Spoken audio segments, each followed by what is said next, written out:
ప్రకాశం జిల్లా ఒంగోలులో ఓ మహిళపై మరో మహిళ దాష్టికం ప్రదర్శించింది. తన ప్రియుడితో వివాహేతర సంబంధం కొనసాగిస్తోందని మహిళను నిర్బంధించి దాడి చేసింది.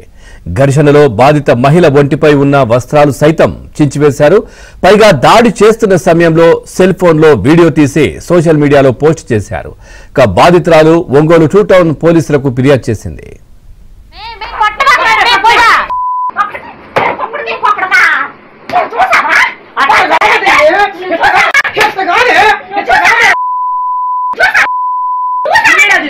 ఇద్దరు క్యాటరింగ్ చేసుకున్నటువంటి మహిళలు మధ్య జరిగినటువంటి ఘర్షణ నిమిత్తం విచారణలో భాగంగా ఈరోజు మేము రిమ్స్ హాస్పిటల్ దగ్గర రావడం జరిగింది.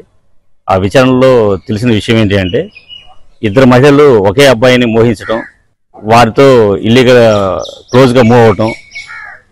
ఈ సందర్భంలో ఎవరైతే గత కొన్ని రోజుల ఎక్కువ రోజుల నుంచి అతనితో ఉంటున్నారో ఆవిడికి రెండో వాళ్ళు ఉండటం ఇష్టం లేక ఘర్షణ జరిగింది. ఈ ఘర్షణ వాతావరణంలో ఇద్దరు లేడీస్ కొట్టుకోవడం జరిగింది. దానిలో భాగంగా వచ్చినటువంటి స్టేట్మెంట్ ఆధారంగా మేము ఎఫ్ఐఆర్ నమోదు చేశాం. దానిలో విచారణలో భాగంగా ఈరోజు హాస్పిటల్ దగ్గర రావడం జరిగింది. అవన్నీ అవాస్తవాలండి. వాస్తవంగా నిన్న అమ్మాయి సెల్ఫ్గా చెప్పింది కూడా అదే. 3 గంటల తర్వాత మా క్యాటరింగ్ కంప్లీట్ అయింది సార్. కంప్లీట్ అయిన తర్వాత నేను వస్తున్న క్రమంలో నన్ను తీసుకొచ్చేసేసి వాళ్ళ ఇంటి దగ్గర నన్ను మ్యాన్ హ్యాండ్లింగ్ చేయడం జరిగిందని చెప్పారు.